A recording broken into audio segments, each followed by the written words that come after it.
Okay, this is the Advanced Entrepreneurship class. My name is James Stone. I'll be your instructor for this. Most of you have been in my classes before, and most of you have taken some classes that address some of the topics that we'll be talking about as we go through the class. So some things like marketing and finance, we'll be doing more of a survey of, and we'll also be doing some work with building out budgets and budgeted financial statements, and we'll start doing that next time. Today what we're going to talk about is strategic management. And who knows what strategic management is? Can someone just give a rough definition of strategic management?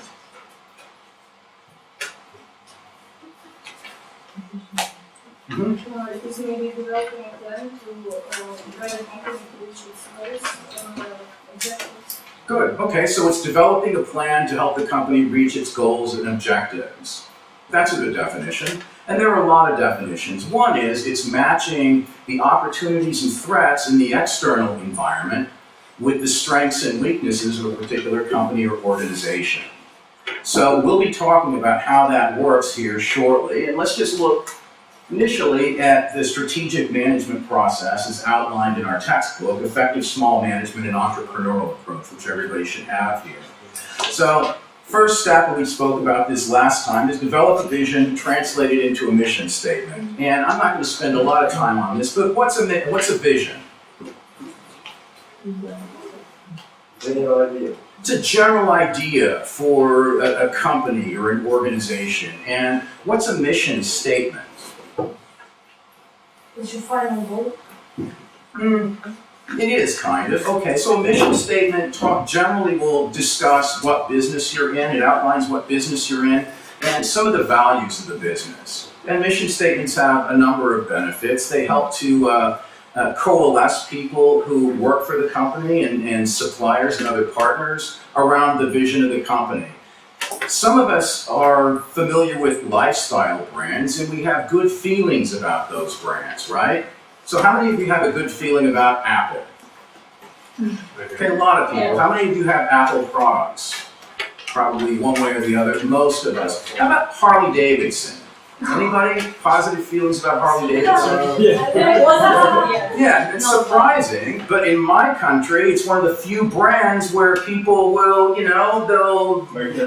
they'll tattoo the logo on their bodies. And I don't see Coca-Cola, or BMW, but it's not unusual to see Harley Davidson. And you see a lot of people walking around with Harley Davidson branded materials. And part of it was, there was a vision behind Harley Davidson, and that's freedom, and that's individualism, rugged individualism, and like that. And that's part of the culture of the company, and it's part of the image of the brand. And a lot of people, I have friends that have Harleys, they love their motorcycles. It's different than the people that ride a Honda.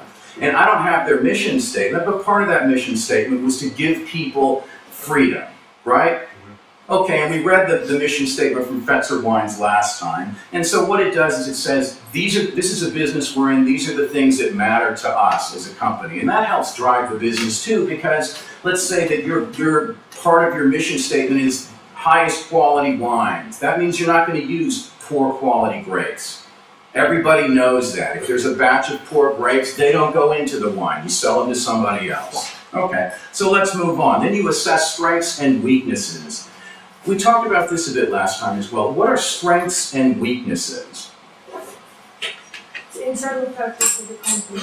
Internal factors of the company, and we're going to see this here shortly. And they're things that will help you either achieve your goals or they may interfere with you achieving goals and objectives. And then the step 3 is you scan the environment for opportunities and threats. So the environment, is that outside or inside the company?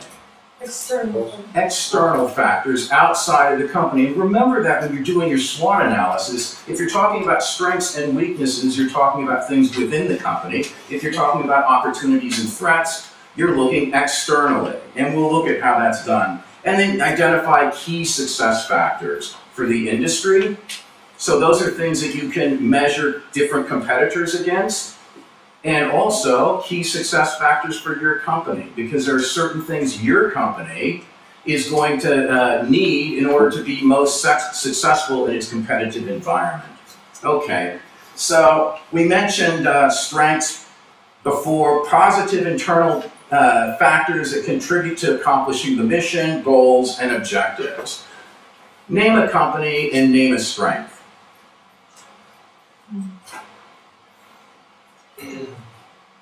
Apple iOS. Okay, iOS, definitely. Apple's iOS, its operating system, is definitely a strength. That's one of the principal reasons people buy iPhones, right? It's one of the underpinnings of the iPhone. There are other design issues, and also iPads, right? It differentiates that product. It's a strength, and we're going to look at the VRIO framework here, and we spoke about this last time. We'll see it again here shortly in looking at resources within the company to determine whether they give competitive advantage and what kind of competitive advantage they give. And I'm going to repeat things a few times throughout this class just to reinforce them. Because one of the things that we as people who study business and who are in business need to do is constantly be analyzing wherever we go, whenever we walk into a market. We want to look around and say, here's some strengths, here's some weaknesses, here's how I would do it differently. If they hired me as a consultant to help them improve their supermarket or to improve their consulting firm, these are the items that I would have on my list to talk to them about. And some of the stuff we're going to discuss today gives you a framework to analyze things from. Okay, and then weaknesses. What's a company that has weaknesses? Most companies have some weaknesses. Name a company and name some weaknesses. Anybody been to the Boar House? Now it's called, used to be the Boar House. It's a sports bar. It's called the Sports Bar, I think, over right across from the atrium. Anybody been there recently? Okay, well, one of their weaknesses, in my opinion, this is on camera, one of their weaknesses is the waitresses ignore you. So they could make a lot more money, they'd sell a lot more product if instead of ignoring people, they would either add a couple of waitresses or watch for people who are ready to reorder. Because there are many times I've been there and I've been willing to order more drinks, order more food, and eventually I just gave up. So they got about a third as much money as they would have gotten from me in an evening, me and my friends, 4 or 5 of us who were out. What are some big name companies that you think have some weaknesses? What about Facebook? They still don't have web conferences, video conferences. Like their competitors, Google Plus, Okay. they do have it. Okay. And Facebook still doesn't have it. Okay, so they're planning to. They're planning to work together with Skype.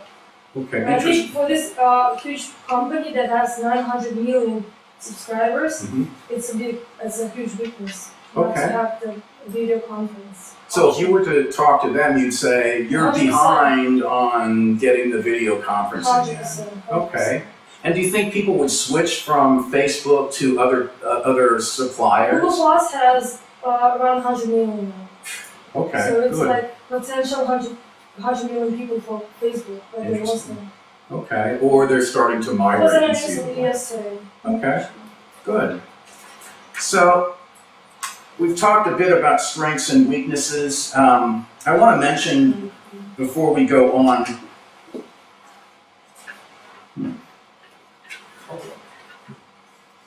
I wasn't expecting that.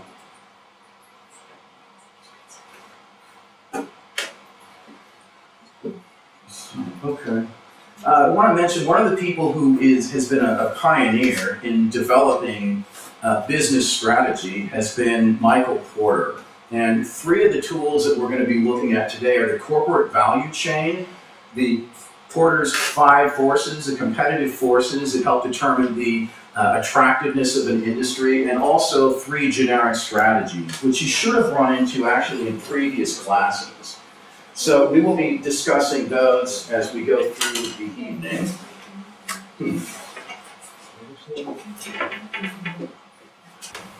Businesses exist to create value and to receive something of value in return. So what's value from the standpoint of a business? If I'm creating a business, value is what customers are will willingly pay for, right? Excuse me? A product, but a product is something if you think of the product just as a product, sometimes what you're thinking, you're thinking too small. So let's think about smartphones, right? What's that a picture of up there? iPad. An iPad. Okay, I had, years before the iPad was released, I had a Hewlett-Packard notebook computer that had tablet characteristics. I could turn it over, lay it flat with the screen face up. I could draw on the screen, do a lot of things with it. And I spent, I don't know, $800 or $900 for it. It was okay, but it didn't sell like the iPad. Were there tablets out before the iPad? I think they were. Yeah, there were some devices. Okay, okay. Mobile computer. Okay, but what happened was they found, Apple always does this, at least in recent years, they find a way of adding value, so they'll bring in people, they're early adopters to new technologies that will buy things. But what Apple's been good at is taking sort of a relatively new technology or a technology that hasn't caught on in a big way and turning it into something that's just mass market where everybody wants it. Does that make sense? iPhones, smartphones. A lot of people who would have gone with just the simple phones, they switched to smartphones because there was value added for them as a result of all these features that were on an iPhone, right? And a lot of the competitors were blown out of the water because they thought of a product. Okay, we'll give them a phone, we'll give them the stuff that used to be on the personal digital assistants, we'll give them a few features. Apple went way beyond that, and the basis for that was iOS and smart people thinking about things. Now, one of the things Michael Porter came up with,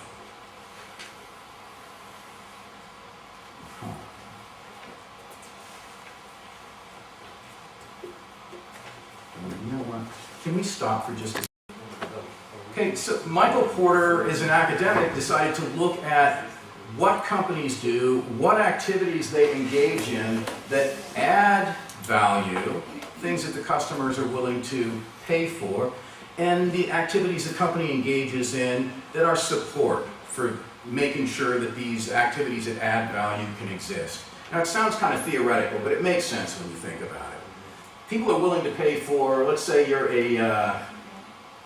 you could be a retailer or a manufacturer. People are willing to pay for you to get the materials you need to manufacture something, right?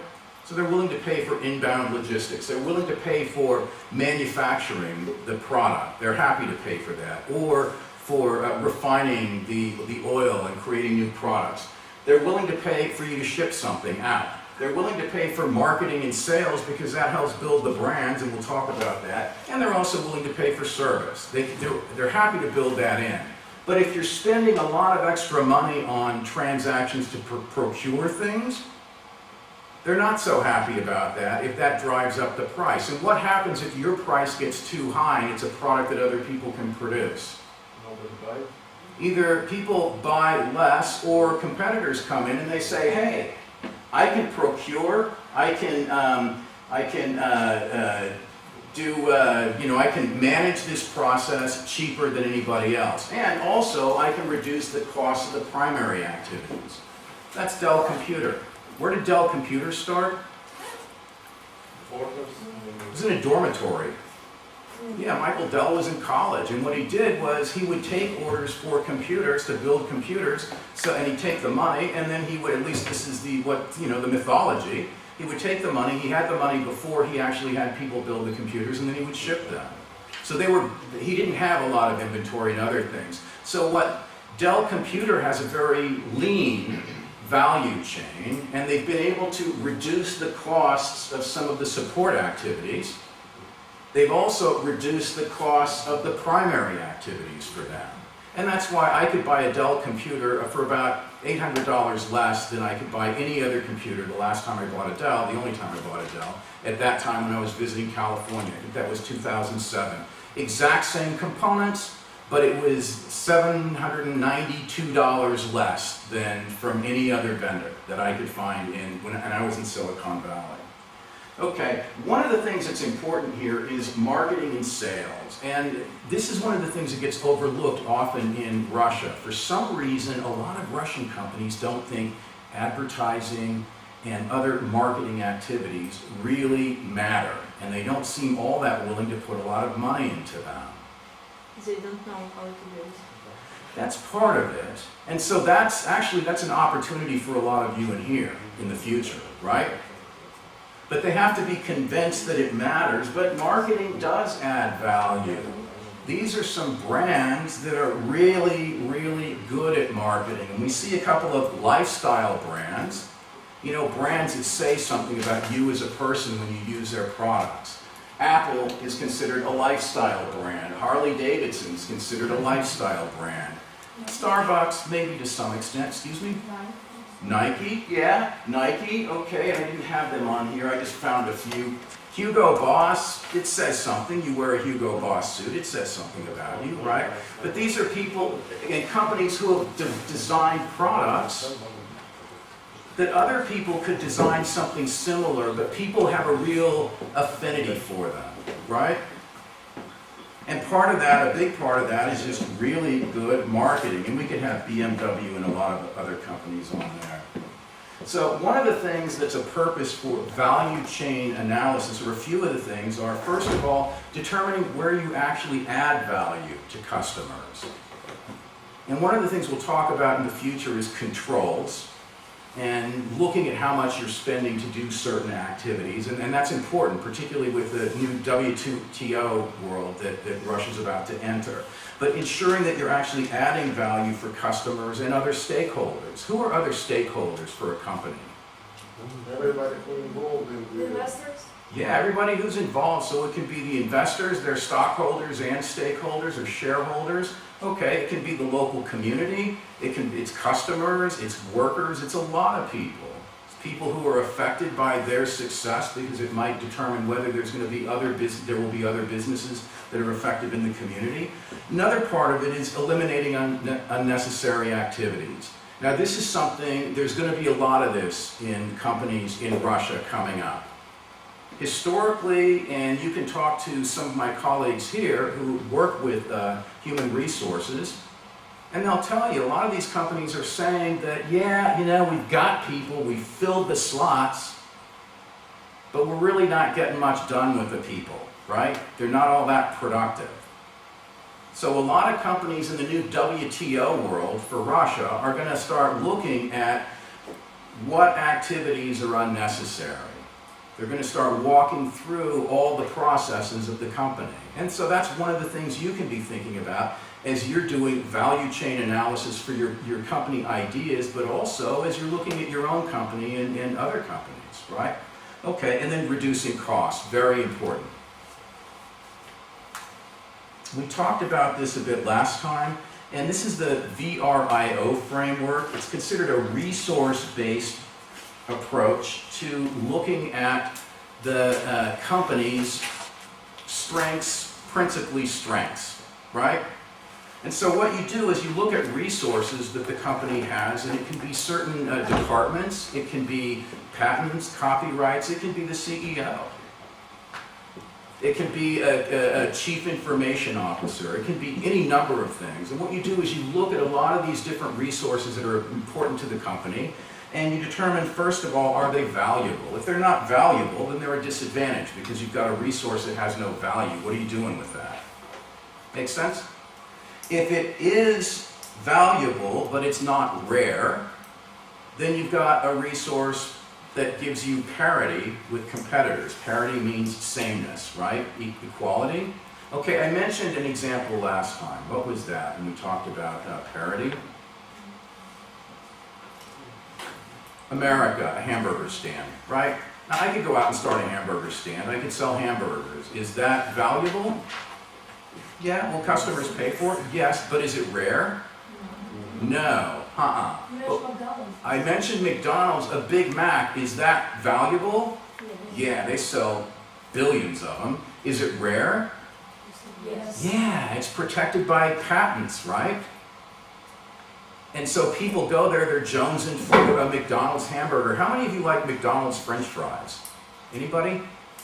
A lot of people in America, they love McDonald's French fries. Those are patented, right? Those are valuable, they're rare. There are people that are walking along and they start, we say jonesing, they're feeling like, I need some McDonald's French fries. Now, I'm not real big on that kind of food, particularly as I get older, but a lot of people are. How about Coca-Cola? Their formula. A lot of people, I can't tell the difference. Cola's cola to me. But for a die-hard Coca-Cola or Pepsi drinker, there's clear difference. So they've got a valuable, bit of sugar water, and it's rare because it's protected by copyrights in that instance. Sometimes there's a company that has, I invested in a company, Pretium Resources, because they have a CEO who was really good, who built up another mining company, Agnico Eagle Mining, and he built it up to being a very strong company and then split off and took some resources with them. And so I invested at the suggestion of somebody who I really respect in that company principally, and so did a lot of people, principally because of the CEO, because it looked like this is a person who can manage a mining company and make money. Okay, moving on. Then let's say it's valuable and rare, but it's not costly to imitate. What did I use as an example last time for that? Apple. Actually, I think I used for that Sony Walkman, remember? Okay, so Sony came out initially with the Walkman, and this is an example from the textbooks. They had the Walkman. Was it pretty easy to imitate that? Was there anything really proprietary about it other than the brand? No. No. So you could go to the bank and open a bank account and they'd give you a Sony Walkman looking device and you'd call it a Sony Walkman, but it wasn't. It didn't say Sony on it. And so there were a lot of other companies that could come in with a similar device, right?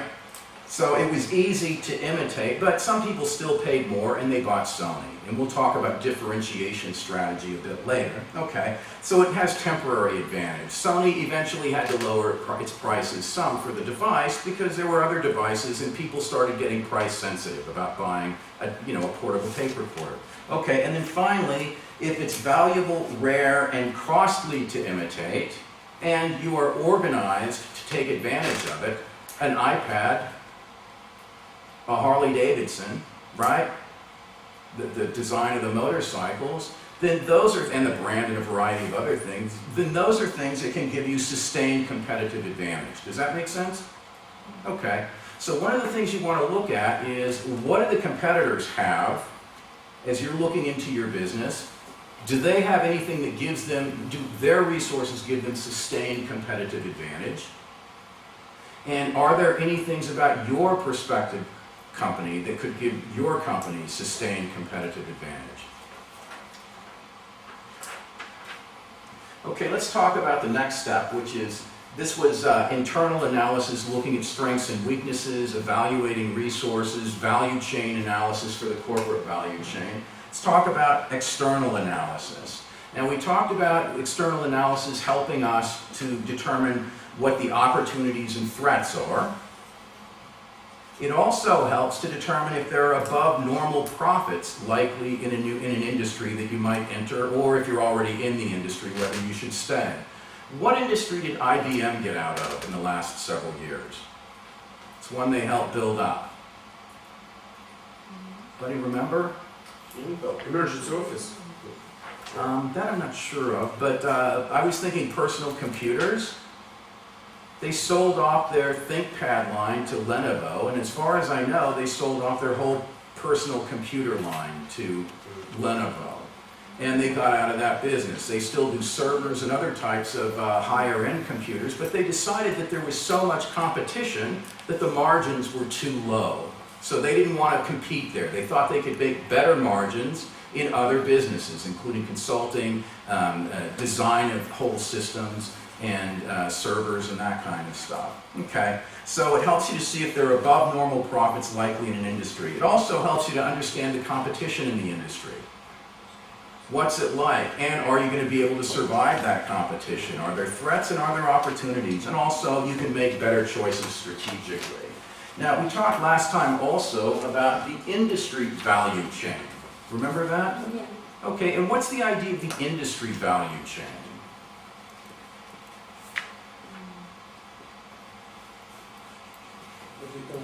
closer to the potential client, actually, not start from the very beginning of the chain, but in case if you have some features, you can sell your product directly to the final client. Oh, okay, good. Yeah, so you might look at some steps that you can cut out of the value chain. And the industry value chain is the set of value-adding activities that make up an industry. And I've only seen a couple of these industry value chains, and I've mentioned last time, I've tried to look for more. It seems like you've got to pay a lot of money to get them, and I'm not sure what I'd be getting.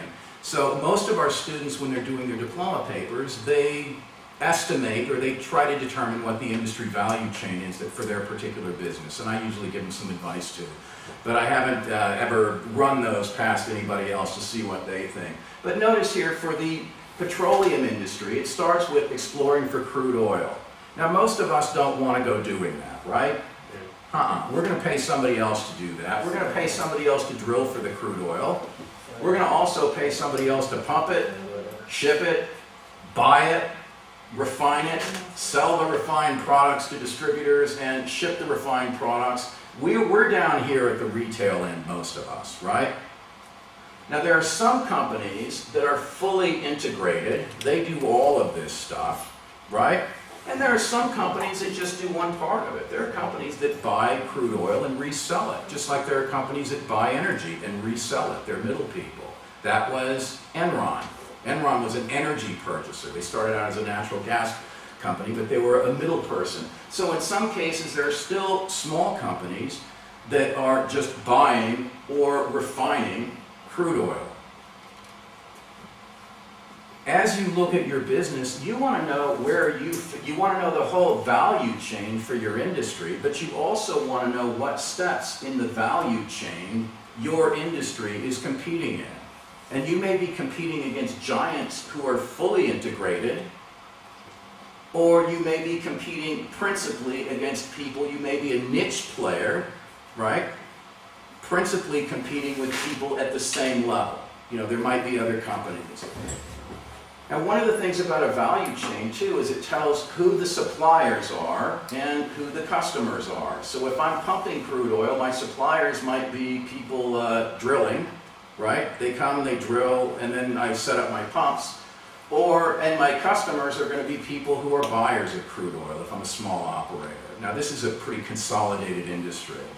Okay, so you want to understand the value chain for your company. You want to understand who the customers are, and also who the suppliers are. Okay, and here's another value chain, an industry value chain for a product-oriented organization. And it also starts with crude oil. But here, notice there's another concept. Here they manufacture plastic kitchenware, then it goes through wholesalers, there's packaging, there are retailers, and then there are the final customers. So notice here at manufacturing, there's a break here. And you'll hear companies or you'll hear business people talking about upstream and downstream. And upstream, generally, you're talking about upstream closer to raw materials. And downstream, you're talking about closer to the final consumers. So those are concepts that you often hear, upstream and downstream, and you're thinking, what are they talking about? Well, now you know. Okay, so simply put, the top of the value chain for many industries is raw materials. Middle of the value chain is manufacturing. After manufacturing, there's often historically been distribution. And the benefit of distribution, you discussed this in marketing, remember? Okay, the benefit of distribution is if I'm a manufacturer and I've got to talk to every customer who's going to buy the finished product, that's a lot of contacts. And if I'm a manufacturer, maybe I'm not good at that stuff. What I'm good at is manufacturing, right? I'm not good at making the contacts. A distributor, on the other hand, can can reduce by at least a third the number of contacts that are having to be made in order to get that same number of customers. And if those customers are dozens or thousands of other distributors or of retailers or something, then it makes a big difference. But technology's changed that, hasn't it? And we'll see that in just a minute. Okay, so here are some distribution channel schemes. You might have seen this in marketing as well. Remember, there are the direct channels. Manufacturer go to direct to the customer. And there are a number of companies that do this, particularly with B2B type companies. Okay, then there's an indirect channel from manufacturer to retailer to the consumers. And some of the big retailers have tried to develop this system. They've been very successful at this, so they've eliminated the middle person, the wholesaler, right? Okay, and so the third one, another model is manufacturer to wholesaler to retailer to consumer, and then finally manufacturer to wholesaler to jobber. And a jobber is usually somebody who's a smaller, they have smaller clients. So it might be somebody here, a jobber might be a distributor who puts together packages of supplies, of inventory rather, for kiosks, right? So instead of packaging it for large supermarkets, what they do is they package it for kiosks, or they package it for small manufacturers if you're using manufacturing goods. Okay. And then at the bottom of the value chain, of course, the retailers. And we see British Petroleum, they have stations here, do they not? Did somebody say they have? Okay, and I haven't seen one that I recall, okay. And then Walmart. Walmart has been the king of retail. Now, retail is changing, isn't it? Yeah. Here's an example, and I mentioned this last time too. When I was a kid, you know, buying Pink Floyd and Emerson, Lake and Palmer albums and like that, Grateful Dead, I was going to Tower Records much of the time. And they were everywhere. And you know, you go in, it was sort of a scene. You go in, you hang out, you look at all this music, some of it's really cheap, and they had records originally, and then tapes, and then CDs and like that. What happened? Technology's changed. Technology changed. Initially, Napster, right? Remember Napster? File sharing? Okay, so basically what happened was all this music, this protected property, this intellectual property was being freely distributed. So somebody had to come in and make sure that the record labels could still make money and the artists could still make money off their product, right? And so that was iTunes, and who is that? Apple. And what was Apple called before? Apple Computer. Apple Computer. And what did Apple do? What was their principal thing? Computers. And yet, they were the ones that came up with the idea to do an online store to sell music, to package music, to sell one song at a time. Now, who else could have done this if they'd been really scanning the environment and looking at the opportunities? Well, Tower Records could have done it, right? But they just gave their whole business away and went bankrupt. Who else could have done it? How about the record labels? Why didn't they just do a mutual services consortium, all get together and agree to put their money into investing in a company that would do exactly this? So one of the things a lot of suppliers and customers of Apple, the business customers don't like about Apple, at least in the papers, you know, in the press, is they say that Apple squeezes all the money they can out of all their products. So the record labels aren't all that happy about 99 cents a song price, since they're only getting a small share, and I honestly don't remember how much it is. But it wasn't that great for them, but it was a lot better than Napster, right? But this is something, if they'd been smart, if they'd had people working for them, then they might have said, let's Sony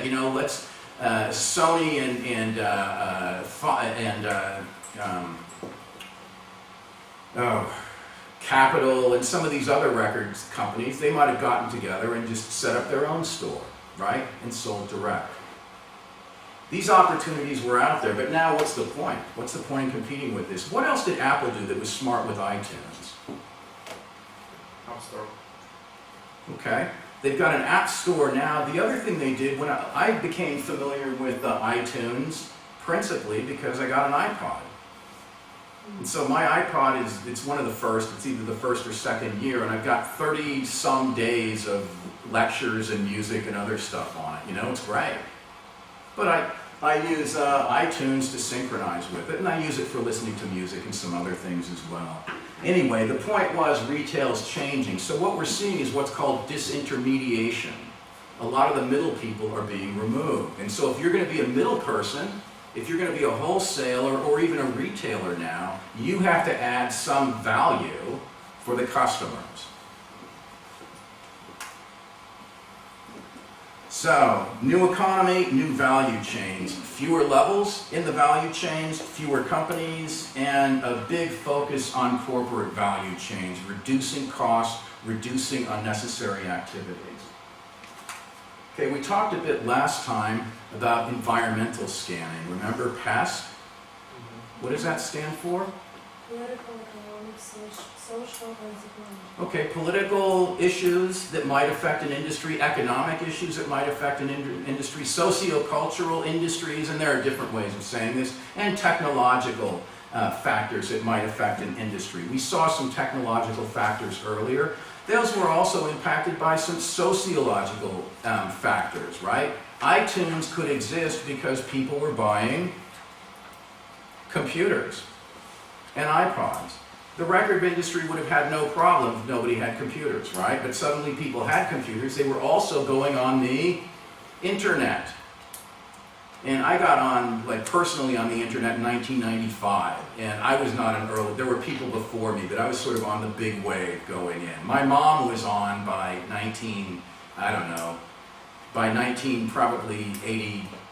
1999 or something, 1998. She had her own computer. Okay. So here are a few of the things, and this is in your syllabus as well, but some of the factors that you're looking at. Economic factors. Now, these are just some generic ones. What are some things that are happening economically and politically in the world right now? Tell me some political things that are happening that could have a big impact on Russian markets.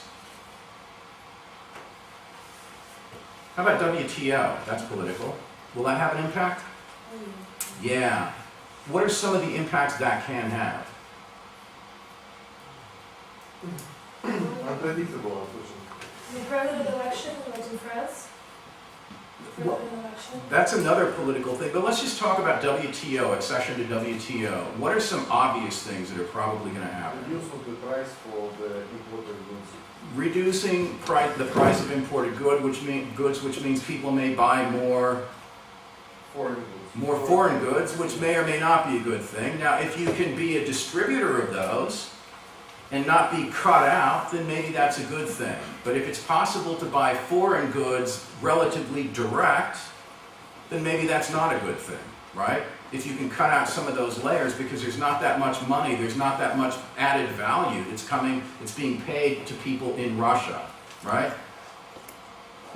Okay, what are some other things that are going to happen, do you think? It's going to affect the competitive environment here. Market expansion. Okay, let's go further. And competition. Yeah, a lot more competition from some companies that have been working in the West. Are they pretty good at what they do? A lot of these Western companies? Yes. Yeah. And if they're getting easier access to the Russian labor market and to Russian consumer markets and business markets, does that make it more difficult conceivably for Russian businesses to compete? Yeah. Yeah, it can. And the other thing that's happening also is that there's consolidation in industries. So more and more companies, there are more mergers and acquisitions, and there are also companies that are just falling off, right? Okay, how about economically? What are some things, well, let's talk about politics some more, and this is sort of socio-cultural and economic. What's going on in Greece? They've had a crisis, they're on the verge of default, they just had an election, they couldn't form a government, they're going to have another election. A lot of the left and right parties that are not going along with giving the bankers back the money that was borrowed, that was created, at the time it was borrowed, it didn't exist before, but for the most part. But the bankers want it back with interest, right? But what are a lot of the citizens saying? No, and a lot of the citizens aren't willing to pay their taxes anymore, so there have been uprising. That's the uprisings. That's sort of socio-cultural and political, right? Now, what are some things that can happen as a result of that? What are they talking about? They will go out from Eurozone. They may go out from the Eurozone. What are some other countries that may follow them or relatively close behind? Italy and Spain, Spain. Italy, Spain, Portugal. Portugal. And Ireland, And maybe. Ireland's apparently a little more stable. Okay, Britain's not doing that great. Belgium, I've read, isn't doing so great. So those are some things you'd want to keep an eye on, right? If you're doing analysis for your business looking at the future, how could that affect Russia? Let's say 3 or 4 countries leave the Eurozone. What could happen to the euro? It will really affect it because of the decrease for the oil prices. Mm-hmm.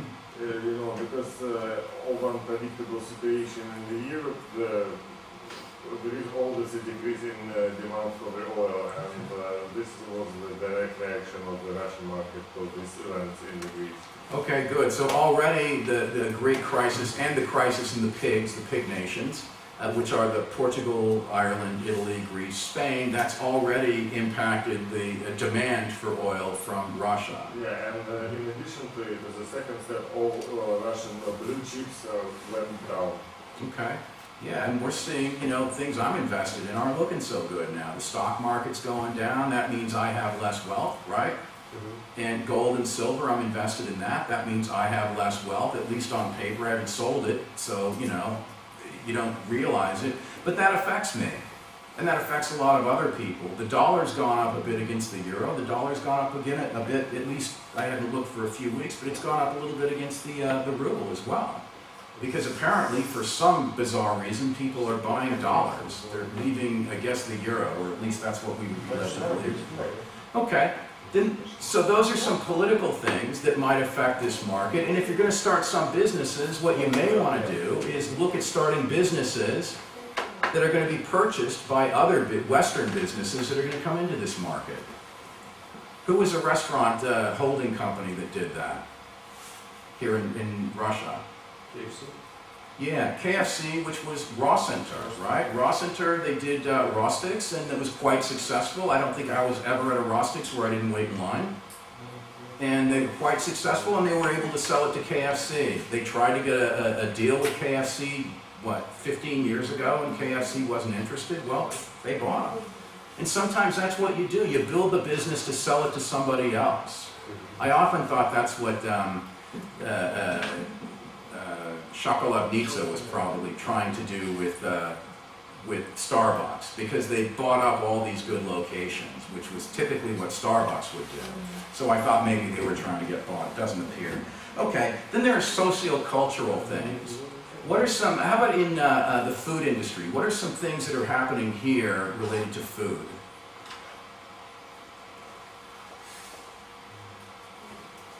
Well, one thing, Sushi. excuse me? Sushi. Sushi, yeah, that's a big thing. And entry, things that make it difficult to enter are economies of scale. It's very difficult to start a car company now, right? It's very difficult to start an oil company now because the big guys, it costs them so much less to produce each unit of activity, right? Everybody knows economies of scale. Okay, product differentiation. Would anybody want to start a new tablet company right now? Would you want to start an Android tablet company? Set it up, Yuri's Androids? No, I wouldn't. Why? There is no space in this One niche. product. Excuse me? There is no niche. There is no space in this niche. Yeah, there's no space. Who's dominating? Apple, so for the iPad is dominating by far, and for other people who are buying others, there are established companies already in there doing it. They already have the economies of scale. They also have differentiated products because they've developed a brand. So unless you have a groundbreaking new technology that you're going to bring in with your tablet, there's no point in entering the industry. Okay, capital requirements, if it costs a lot to enter, then that can keep people out. Government policy keeps companies out. That's been a problem. A lot of Western companies complain that they can't get into this market effectively because of government policy, right? But sometimes that can be an opportunity for others, right? If there are barriers to entry for competitors, then that means less effective competitors or less effective businesses can thrive. And that happens, and that's called protectionism, and it's been good for economies. In fact, I'm not aware of any economy that has ever been successful, and Noam Chomsky has pointed this out, Professor Emeritus from MIT years ago, but there's never been an economy in history that was successful without protectionism. There's never been really, I've never lived in a free market. There's always been lots of protectionism and favoritism and that kind of stuff in the United States, you know, and benefits for people. Okay, another force, competitive force, is threat of substitutes. Substitutes fill the same need, but they're not from the same industry. So they give an example here. Coke and Pepsi are rivals, milk is a substitute. Beer substitute. Beer can be a substitute. A lot of things are substitutes. You know, water's a substitute, and that's why Coke and Pepsi got into selling water, and virtually every beverage, non-alcoholic beverage, they could get. Substitutes create a price ceiling because let's say you sell sugar, you produce sugar, and you want to raise your price. There's a point at which people will switch from sugar to high fructose corn syrup or to some other sweetener. So that puts a ceiling on the price that you can charge for sugar. And it also usually comes out from outside the industry. So if you're thinking about substitutes. So a substitute for the cruise ship industry is maybe camping or Disneyland or, you know, a vacation somewhere else. Could be a movie.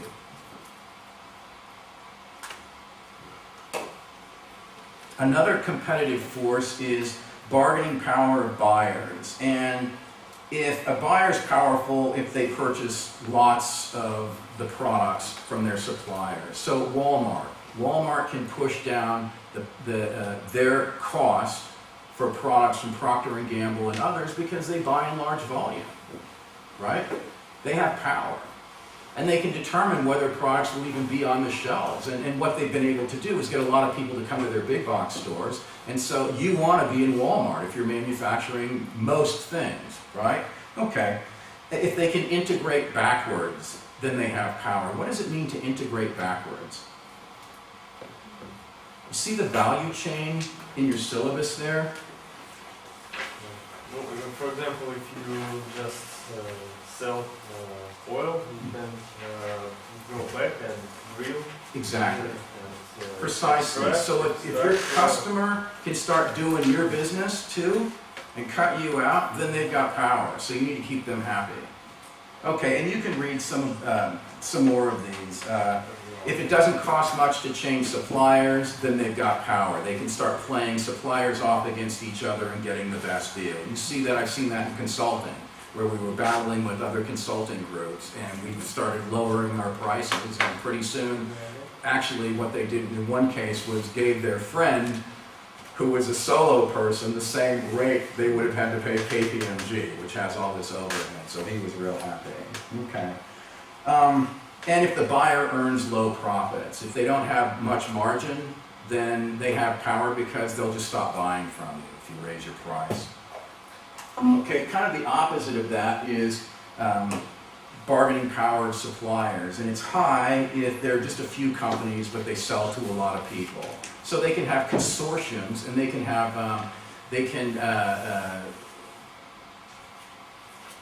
they can control the price. Well, OPEC is a good example of that, right? So they're a cartel that controls the price of oil because there are a few suppliers. And so if you want to buy, you're going to buy from them. And they also control a lot of the markets. Okay. And then the next thing to consider is threat of rivalry. Rivals are companies that are battling for the same customers. And what often happens in a new industry, in an emerging industry, is that a lot of companies come into it and they start fighting for niches. And that's okay, but then in order to make a lot of money, they have to build up their capacity to sell more product. It's normal. So they need to start encroaching on other niches and grabbing more segments. And so if you've got a lot of companies in the business, often they're having to go after each other's customers. So Rivalry has to do with going head-to-head for the same customers. If you're selling a similar product, particularly a commodity, and you go head-to-head with the same customers, what happens to the price you're charging them? Usually goes down, right? Because three of us are trying to supply you. And so we're willing to negotiate on price, and pretty soon those above normal profits are squeezed out of the industry. Okay, if there are high fixed costs, there's a lot of money put into plant and offices and all that, then you want to make sure that you're at least still paying for that, so you're willing to lower your price to keep people busy. Okay. All right, so I want to just cover about 10 more minutes. Is that okay? Okay. So the next steps are in the strategic management process include analyzing the competition, creating goals and objectives, formulating strategy, translating plans into actions, and establishing accurate controls. And we talked about this a bit last time. Remember, we talked about looking at key success factors in the industry? And this is an example of a weighted table. There are some key success factors that are being considered. And then there are weights being given to each of them, because different factors have different importance. So the importance is reflected with a weight. And so quality is weighted as 25%, customer retention, holding on to customers, is 20%, location is 15%. Remember last time we talked about criteria? So you develop some criteria for measuring those that you can measure all the competitors against. And then here, this business, here's your business, you get a rating, it's 1 to 5.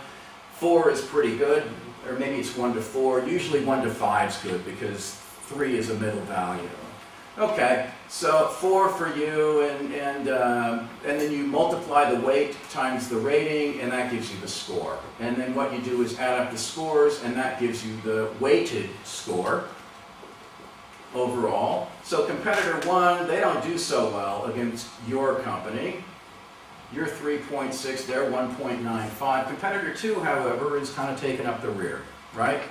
Now, often you'll see something similar to this in a business plan. Sometimes they don't necessarily have weights. They just look at different products, services, sales potential, specific resources that they have.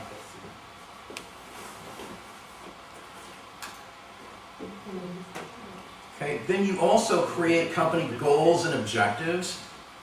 Goals and objectives are seen as different often, particularly when you're speaking in business. Some people use them interchangeably, even in the States, but often you think of goals as being broad.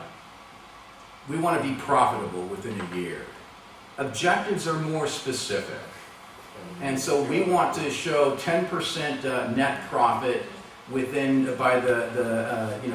of the first fiscal year. So you can look back and you can say, did we do that or didn't we? There's a time frame on it. In fact, it's smart, it's specific, it's measurable, it's assignable, it's realistic, yet challenging, because if you make silly objectives, then it's meaningless. Everybody knows they're not going to happen. And then finally, it's timely. You can see either it was accomplished on time or it was not.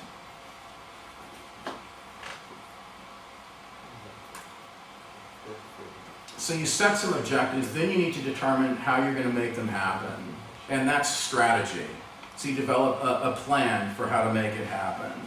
And strategy is the roadmap. It says, here are this is the way we're going to accomplish those objectives. You've already determined the mission, goals, and objectives. Those are the end. Strategy is how you're going to get there. And there are a lot of ways to accomplish certain things, right? So if you want to be more profitable, what are some things you can do to be more profitable or to be profitable? You can sell more, increase prices, you can cut costs, right? There are a lot of things. So there are a lot of parts of the value chain that can be affected, a lot of strategies at different levels of the value chain, different elements of the value chain that can determine whether you're going to meet that objective. Michael Porter also came up with 3 basic strategies, and you saw these in marketing, did you not? Remember that? Cost leadership differentiation and focus. And this has to do with the competitive scope. Okay, differentiation and low cost or cost leadership strategies tend to be mass market. The focus strategy is more narrow segments, so you choose segments or niches. So it might be that you don't want to go big in the software industry. What you want to do is you want to focus on software for managing Chinese restaurants. And if you're in America, there are Chinese restaurants all over the country. So you can target that niche with specialized software that they'll pay a little more than they'll pay for QuickBooks or something. And it's designed specifically to manage their whole business. But it's something IBM's not going to bother with, right? Okay, so some examples. Well, cost leadership, you want to be the low-cost producer of whatever product or service you're doing. And if buyers are sensitive to prices, that can be really important. So in the United States, for example, in retail, the cost leader is Walmart. And they've been really good at shaving the costs of doing business off. They handle their own distribution. They were the first to implement the barcodes. In fact, that drove other companies to do it. They're big on radio frequency ID technology now, so that cuts costs. Now you don't even need to walk in with the scanner. You can have a reader in a room and it can tell you all the inventory you have in the room. You don't need a person. Okay? And you can automate everything for that matter. The other thing they have is cheap labor. They've had some lawsuits about that. And so they've been very successful at that, particularly when compared with some of the unionized supermarkets and companies like that. Others, Toyota is the cost leader that you read about for the automobile industry. Now, they also are a brand that people will pay more for a Lexus or for a Camry, but they can produce a car at the same level as another competitor for less money per unit.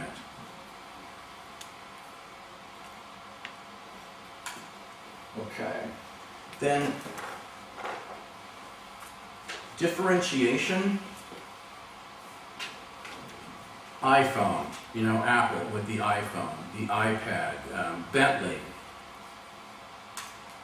Jaguar, right? People buy the product, they're willing to pay more for it. They identify with the product. And sometimes you can have a combination of both. Some argue that McDonald's is both cost leadership and differentiation.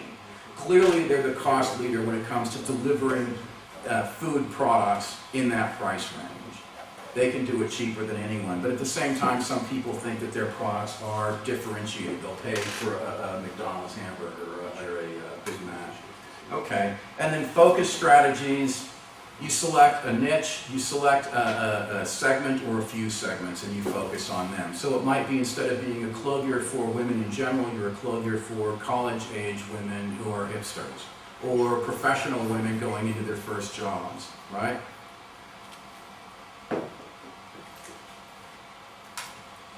Or you make paint products for certain elements of the population, and you sell them in, so you're targeting maybe people, more upscale people who are doing remodels in their homes.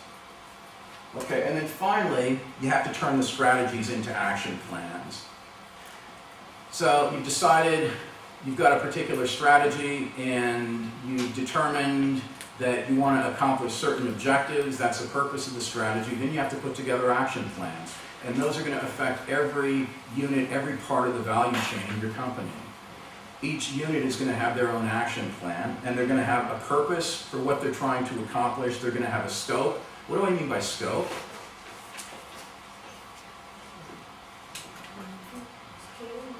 It's the scale, it's the breadth of what they're going to do. So there's some parameters for it.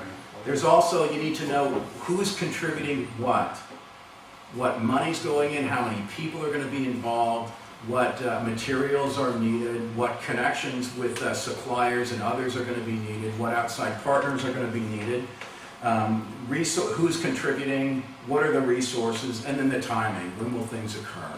So Nike a few years ago hired one of our graduates to implement a program to sell more soccer balls, headbands, wristbands, and socks.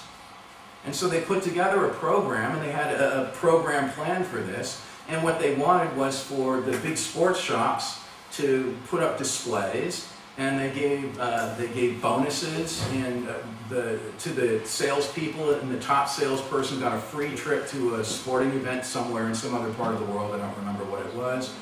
They also were setting up agreements with ambassadors at high schools. So there were people who liked Nike products already, and so they were people who would be promoting Nike in effect at the high schools. Real smart. And they timed it for back to school, but they had to back up from back to school and have enough lead time, a year in advance to make sure that that program was executed well. And I walked into Sportsmaster and they were doing it, Okay, and finally, establish controls.